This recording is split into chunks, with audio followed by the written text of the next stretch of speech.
Father, we praise and thank you, committing this activity to you in Jesus' mighty name. Be happy, not sad. Pwede nyo ba sabihin sa katabi nyo yan with feelings? Be happy, not sad. Sabi po sa Colossians 3 verse 2, set your mind on things above, not on earthly things. So doon pa lang sasaya na tayo. If we set our minds on things above, not on earthly things. Why? Earthly things perish.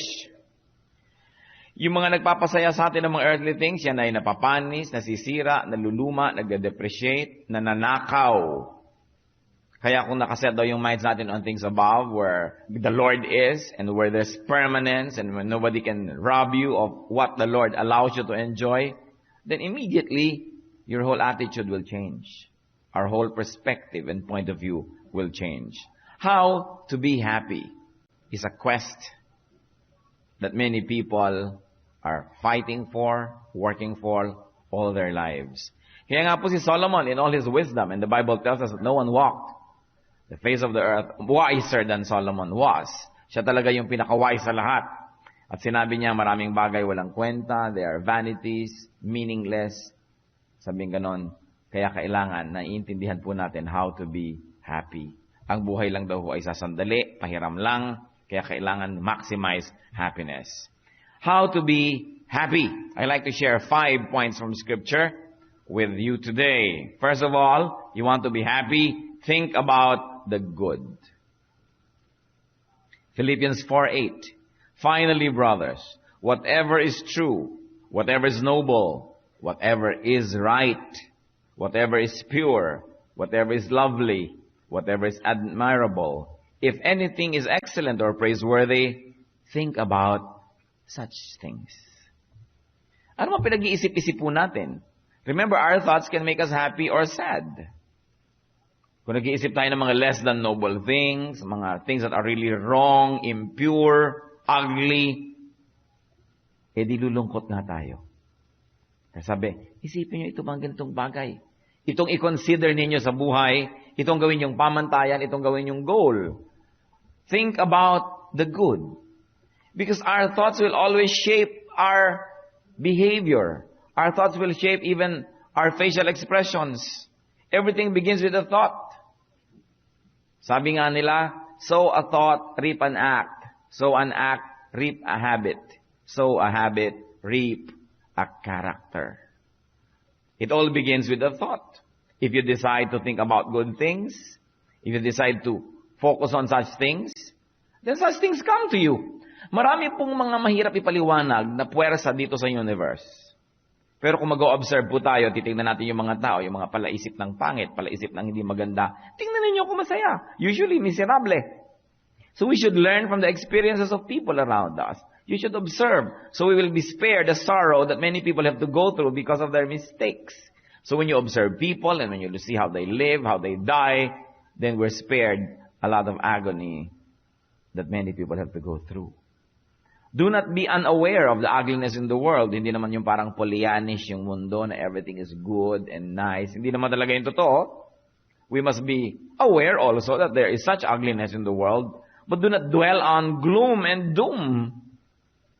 Marami naman talaga hong mabaho sa mundo. Pero ba't nyo naman hahanaping lahat? Maraming hindi maganda. Pero bakit nyo naman yun ang inyong tititigan? With due respect, syempre, pipili na rin lang kayo ng propesyon at kung meron naman kayo ibang choice, siguro hindi nyo naman gustong magtrabaho doon sa mga naglilinis sa mga septic tank. No? Dahil yun ang kasama nyo araw-araw. Empleyado halimbawa kayo ni Malabanan. Ganyan. Although, with due respects to them, dahil profession din naman na malinis at marangal, pero kung ayaw nyo ng ganong sitwasyon, hahanap kayo na ibang magagawa. Halimbawa, nasa salon kayo, lagi nyo naaamoy yung mabango. Diba? Depende kung anong pinipili nyo sa buhay. Think about the good things and hopeful thoughts. You know why? When you think about the good, you have hope. And when you have hope, you have strength. Yung mga tao lang pong walang pag-asa at walang inaasahan ang nangihina. Pero habang may pag-asa at may inaasahan, meron tayong lakas. And hope brings happiness. So what's our rule number 1 to be happy? Ano? think about the good. Pangalawa po, look for the good. Very related to what we have been discussing. Look for the good. Hebrews 12:2, let us fix our eyes on Jesus, the author and perfecter of our faith. Of course, the context here is, if you are in a Christian community, if you fix your eyes on people, mawalan kang gana. May mga mangilang-ngilan na nakakagana, pero hindi naman 100% of the time nakakagana rin sila. If you look deep enough, you will realize that your heroes are just like you and me. So nawawala ka ng gana, nadidisillusion ka. The context is fixing our eyes on people, on what they do, on certain aspects of themselves, especially their weaknesses. Mawawalan ka ng gana sa buhay. Kaya ang sabi po, fix your eyes on Jesus. Do not look only for the bad. Do not focus only on the faults and failures in others, but look for the best in others and the positive aspect of all circumstances. Pag sinabi pong keep your eyes on Jesus, it could mean really focus on Jesus or look for Jesus in people and fix your eyes on that Jesus in people. Pag may tinignan po tayong tao, sino bang nakikita natin?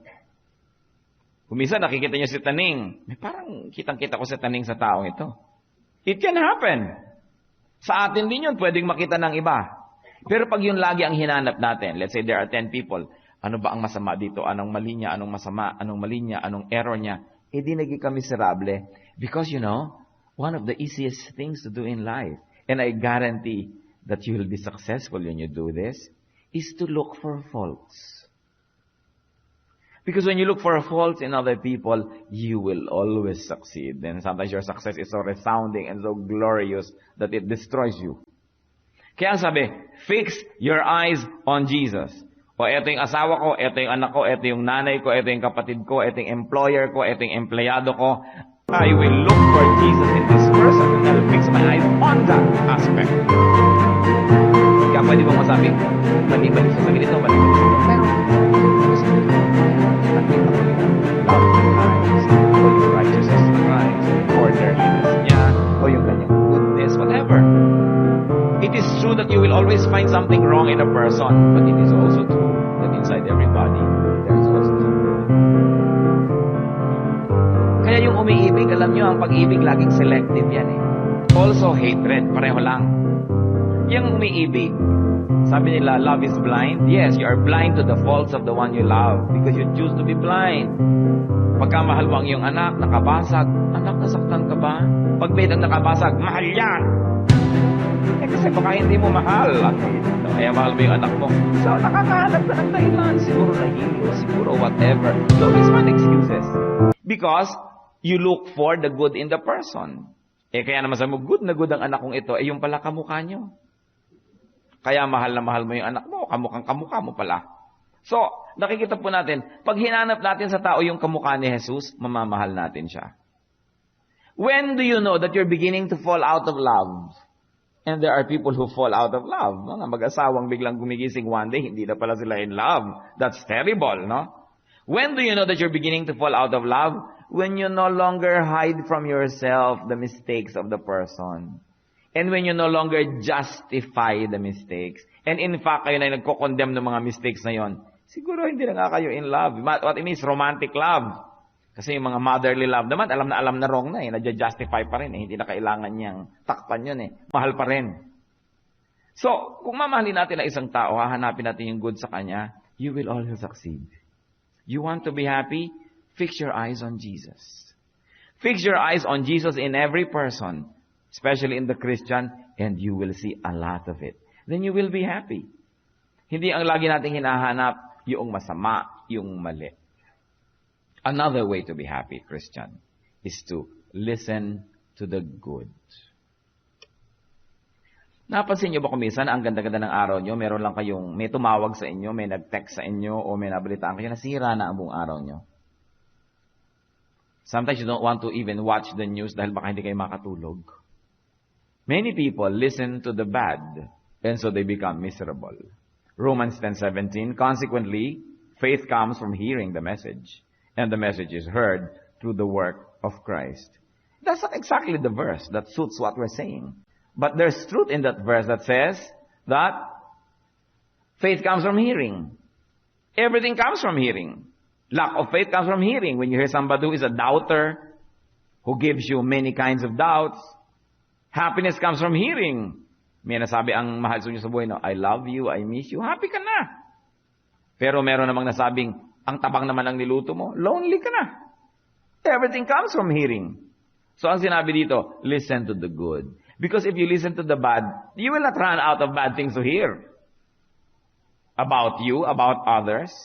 But why choose to listen to such things all the time? Well, it is good once in a while to listen for self-reflection, para makapag-isip-isip tayo, makapag-review-review, pero hindi dapat laging iyon ang nadidinig. Huwag kayong pumayag na ang tenga nyo ay maging basurahan. Kung ayaw nyo yung lote nyo, hinahagisan ng mga kapitbahay ng dumi, ayaw nyo yung sarili nyo, dilalagyan ng dumi ng kapwa, ba't kayo pumapayag na yung tenga nyo ginagawang basurahan ng maraming tao? Tatawagan kayo, you say, I refuse to hear these things. Ayoko. Tenga nyo yun eh, it is your right. I refuse to hear all these negative things, all this negative talk. I don't like. Kasi yung minsan masama ang loob ng tao. Huy, ang sama-sama ng loob ko. Kakausapin ka, tapos nakakahalata ka. Pag alis niya, masaya na siya. Nakapagbulalas na kasi, ikaw na yung masama loob. Lumipat na sa'yo kasi inilagay niya sa tenga mo eh. Ganyan din yung may mga sikreto. Alam niyo yung sikreto, parang dalag na pagkadulas-dulas na pag hinawakan mo, nagpupumiglas, gustong makawala. Sabi, huy, may naalaman ako, pero ano eh, sikreto to. Sa'yo ko lang sasabihin ha. Huwag kayong papayag, ayoko. Ayokong marinig. Kasi ililipat mo sa akin yung hirap ng may daladalang sikreto eh. Mahirap dalhin ang sikreto, di ba? Kaya ako duda sa mga taong gusto lagi, sige na, mag-confide ka sa akin, mag-confide ka. Chichismis mo ako mamaya, no? Gusto mo lang malaman yan. Kasi ang taong matalino ayaw niyang marinig yung sikreto ng iba. Kasi pampabigat ng loob yun eh. Kaya naaawa ako sa mga Catholic priest, nalalaman lahat ng problema ng mundo sa kumpisal. Aba, ipagpe-pray nyo sila, mahirap dalhin yun. Napakahirap. Lalo't may nangumpisa sa'yo, Father, crush kita. Ang hirap naman nata. Medyo sisilipin mo na sa kortina, aba, medyo mahilab-hilab naman pala ito. Oh. Mahirap yung nalalaman mo ang maraming bagay. Sometimes it's better not to know. Especially if it's very bad. And you won't be able to do anything about it anyway. You will just feel helpless about it. Listen to the good. Avoid listening to the bad. Kung minsan meron kang kapatid, meron kang mga mag-anak, meron kang kaibigan, suriin ninyo ngayon as you're listening, suriin ninyo. May mga tao na pag dumapo sa inyo, nakausap kayo ng 5 or 10 minutes, mamaya galit na kayo sa kagalit nila. Nahalata niyo ba yan? Yung na-influence na niya kayo, yung hindi mo pa naririnig na side ng iba, naging bias ka na, ginudge mo na, kasi tinambakan niya ng bias yung tenga mo. So, dapat nakabantay ka. Kung may security guard sa inyong gate, may security guard sa inyong bahay, lalong maraming security guard sa pintuan ng ating tenga, pinipili lang ang pinapapasok kasi nalalason tayo ng ganyang mga bagay. So what is our rule? Listen to the good. And then, of course, you want to be happy? Talk about the good. Sabi ng 2 Timothy 2:16, avoid godless chatter. Iwasan ang mga di makadiyos na mga daldalan. Walang uuwi ang mabuti. Ephesians 4:29, do not let any unwholesome talk come out of your mouths, but only what is helpful for building others up, according to their needs, that it may benefit those who listen. So, bantayan ang bibig. Kung binabantayan natin yung tenga na huwag tambakan ng poison ng iba, binabantayan naman natin ang ating bibig na huwag magtambak ng poison sa tenga ng iba.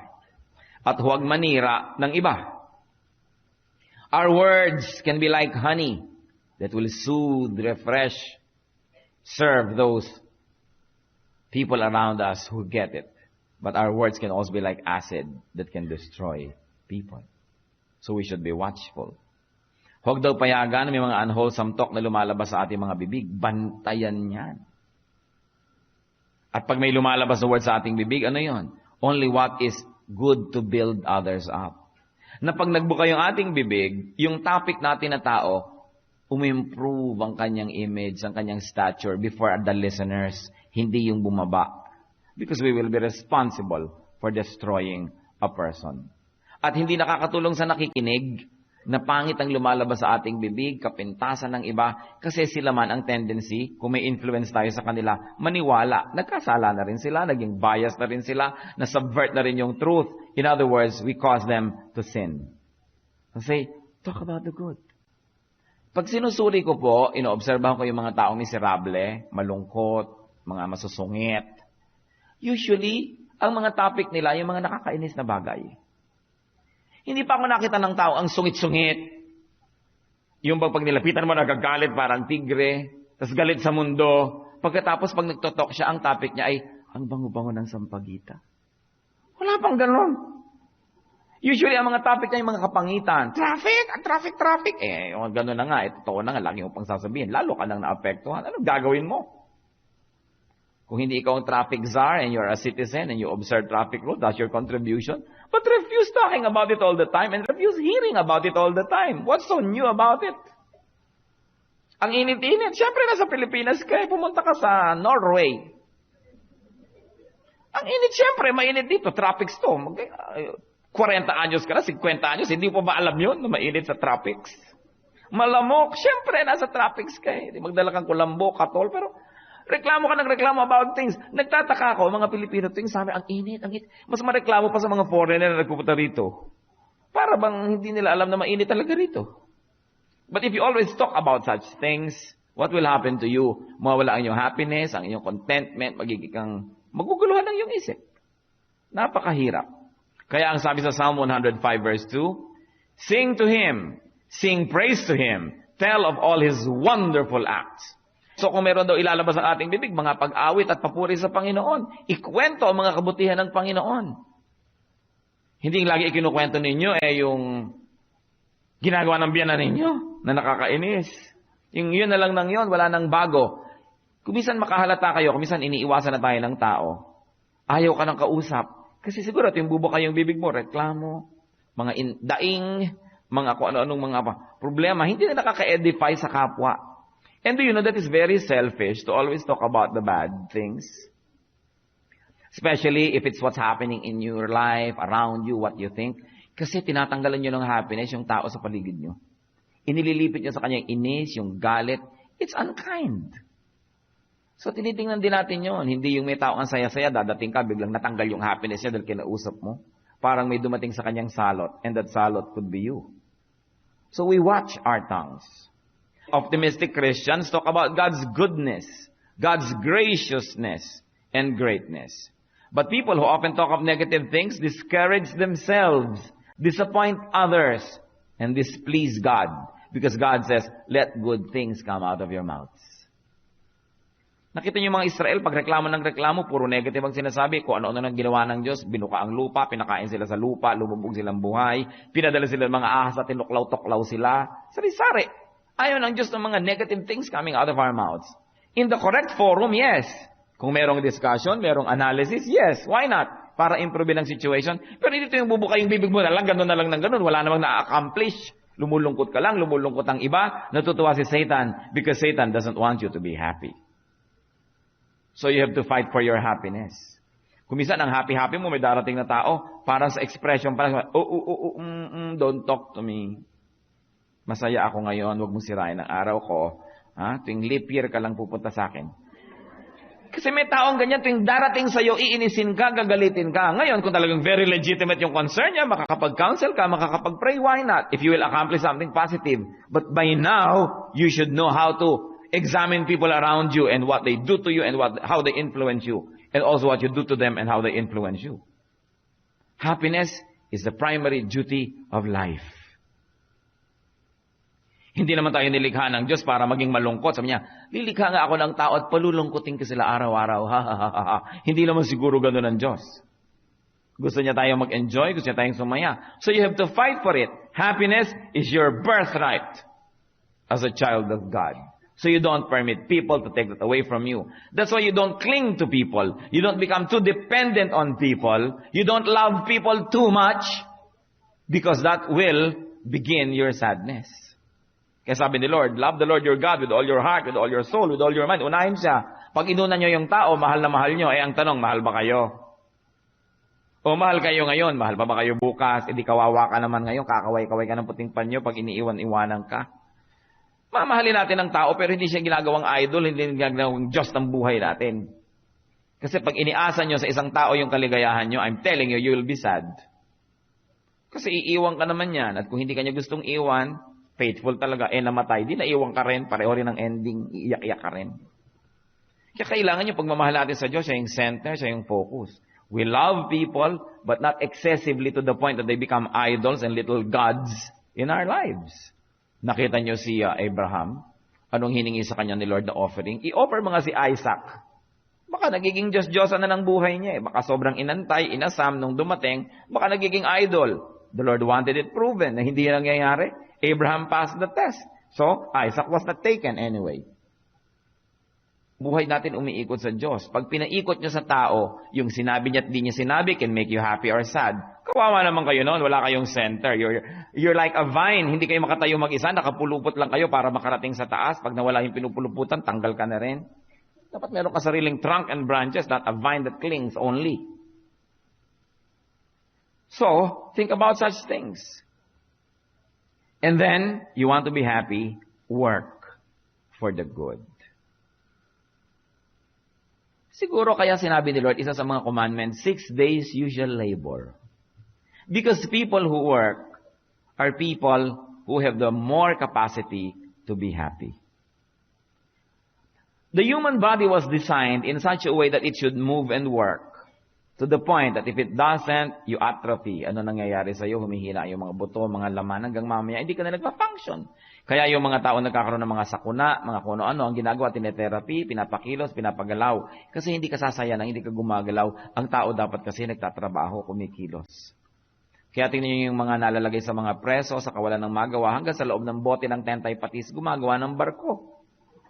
Kasi kailangang meron kang magawa. So you should work for the good. Maraming taong miserable kasi idle, walang ginagawa. Konting-konti ang ginagawa. And you know that an idle mind is the devil's workshop. So we should not be idle, we should work for the good. So first cycle, you work because your parents expect you. Pinag-aaral ka, binibigyan ka ng trabaho, magugas ka ng plato, do your bed, this and that. You work para hindi ka mapagalitan. Then, gagraduate ka, you work para ka magkaroon ng pera, para ka magkaroon ng ganito, ng ganyan, makatulong sa mga mahal sa buhay. Then, kailangan nagta-third cycle ang tao in this life. Kung pinahaba ni Lord yung buhay natin, you work for the good. You work for pleasure. You work because it's good for you and it's good for others. Not anymore because you only have to simply survive. I believe that the design of God is that men should work hard, be prosperous enough so that in the latter parts of their lives, they will have the luxury to choose what work they like to do, what makes them very happy, and what makes them very useful to fellow men, to church, to country. But it's important to work for the good. It's pathetic na hanggang namamatay na lang tayo, we're working to survive. Kailangan makagraduate tayo doon. You should be productive. You should create wealth. So that in the latter parts of our lives, it's our option to do this or do that. What to do and what not to do. Hindi yung muhing-muhi ka sa ginagawa mo hanggang tumanda ka na lang, yung muhing-muhi ka, wala ka magawa kasi pag hindi mo ginawa yun, hindi ka kakain bukas. Parang nakakasira ng dignity ng tao. Kaya mahalaga, ang sabi ng kanta, a man must break his back to earn his days of pleasure. Para dumarating yung point that you can do what is good. Kaya nakikita niyo yung mga taong hindi na kailangan mag-survive, kung minsan may mga nakaipon na, may mga wealth na sila. Anong ginagawa? Charities, mga tumasali sila sa Save the Whale movement, yung Bird Watcher Society, yung mga ganon. Kasi yun na yung gusto nilang gawin, nagagawa na nila. And it's not wrong to do that as long as you do not neglect to help the needy and to be useful. Kailangan gawin nating goal yon, to work for the good. At pag sinabi nating good, hindi lang yung good for humanity, hindi yung for world peace and for the children na parang laging sagot sa Miss Universe contest. Kundi yung good because it feels good. Because God does not find it bad. In fact, it's good. It's good for you and good for many people. Then you will be happy. Galatians 6:10. Therefore, as we have opportunity, let us do good to all people, especially to those who belong to the family of believers. You want to be happy? Kahit hindi ka pa wealthy or rich or what? Do good to others, especially to the brothers and sisters in the Lord. There is something mysterious, nearly magical about good deeds. They make you happy. Pero pag gumagawa ka ng masama sa kapwa, kahit nanakawan mo siya, nagawa mo yung gusto mo, there is a little voice inside of you telling you, you should really be sad, you should really be sad. But when you do something good to people, it's automatic. You become happy. You know why? Because we were created by God for good works. Yun ang design ng tao, for good works. That when you do bad works, even if you have already a very warped sense of values, that you may have superficial happiness about it, deep within you, there is that acidic pain because you did something wrong. So yung gumagawa ng tama, sumasaya. Kahit pa siya hindi bigyan ng premyo, hindi bigyan ng plaque, hindi bigyan ng kung ano-anong mga honor, deep within you, masaya ka. Hebrews 13:21. May the Lord equip you with every good thing for doing His will, and may He work in us what is pleasing to Him. So, pakilabyan nyo nga sa inyong katabi o sa inyong sarili kung wala kayong katabi. 5 ways to be happy. Puro meron niyang good, di ba? Think about the good. You look for the good. Listen to the good. Talk about the good and work for the good. In other words, brothers and sisters, our life really is what we make it. Napakalaki ng participation natin kung tayo magiging masaya or not. Huwag niyong sisihin ng planeta. Huwag niyong sabihin kasi nung ipinanganak ako, magkakalinya yung Pluto at saka yung Venus. Huwag niyong sisihin ng mga constellations and Milky Way. Huwag niyong sisihin ang inyong genes. Alam niyo naman ngayon, sinisi na lahat, lalo mahilig kayo sa Western psychology. Kay Freud, sisisihin ang lahat, pwera lang ang sarili. Sisihin mo ang chemistry ng iyong body, ang iyong sugar count. Kasi etong sugar count ko, mga babae, kasi period ko ngayon. Basta sinisisi na lahat. But we have a responsibility, and we have that God-given will that can marshal all resources so that we are in control of who we are and what we want to be. You cannot control the planet, but you can control yourself. It is the greatest victory. Our life is what we make it, or at the very least, our life is what we allow the world to make it. Kung hindi ka naman pumapayag, I refuse to be sad. I like to be happy. But you know, sadness, like the wind, like birds, sometimes they fly over your heads. But you can stop them from nesting in your hair. It is important. Pamisa-misan, hindi mo nakokontrol, dumarating. Pero huwag naman nalulungkot ka na nga, magpapatugtog ka pa ng mga punebre. Magsasara ka pa ng kwarto, didiliman mo pa. Talagang anong hinahanap mo? Talagang kalungkutan. It's what you allow to happen. So anong masasabi ko sa inyo mga kapatid? Ayaw ng Diyos na malungkot tayo. Hindi niya tayo kinreate para sadistahin. But Satan wants you sad. Remember that. Satan wants you sad. Don't permit him. Don't allow him to deceive you into thinking that happiness is dependent on things, dependent on people, dependent on this, dependent on that. No. Happiness is in your heart. It's always there. You have to look deep enough and you will see that it's there because God planted it there. And God wants it watered, fertilized, taken care of, so it will bear fruit in your life. What can I tell you, Christian? Be happy, not sad. Lord, we thank you that you are a God of happiness. We thank you, Father, that you love us, that you want us to be happy. But right now, Father, we pray for our people who may be among us who are not as happy as you want them to be. Pinapanalangin namin, Panginoon, ang mga kasama namin ngayon. Kilala mo po ang aming puso. Kung may mga kalungkutan, turuan niyo po kaming malaman kung bakit. Kung ano ang pinag-uugatan ng mga kalungkutan na ito. At nang mabunot namin, Lord, by the power of the Holy Spirit, so that the good and perfect and beautiful plan that you have for us will happen, that we may be happy. Brothers and sisters, in silence, let the Holy Spirit talk to you. Lalong-lalo yung may mga inner sadnesses. Yung mga kalungkutan na nasa mga puso, surrender it to the Lord. Like broken toys, give it to the master's hand so that the Master can repair it and give it to you in its good condition. Our brokennesses, our broken heart, our sadness, bring them to the Lord. Sabi niya, come to me, all of you and who are tired and heavy laden. I'll give you rest. Let us rest from sadness. It is such a heavy burden to bear in this all too short life. So in silence, be with the Lord. Allow the Lord to touch you. Ipahipon ninyo ang inyong mga puso sa Kanya. Panginoon, lumalapit po kami ngayon. Hipuin niyo po ang puso ng bawat isang may mga kalungkutan. Lalong-lalo, Lord, na yung mga kalungkutan ay medyo abnormal na lagi na lang, hindi na mawala, paulit-ulit. Lord, touch our hearts. Create a miracle in us, O God. Kayo lamang po ang makakagamot sa amin. You are our physician. You are our healer. And we pray, Father, I ask you now in the name of Jesus Christ to touch people who are sad.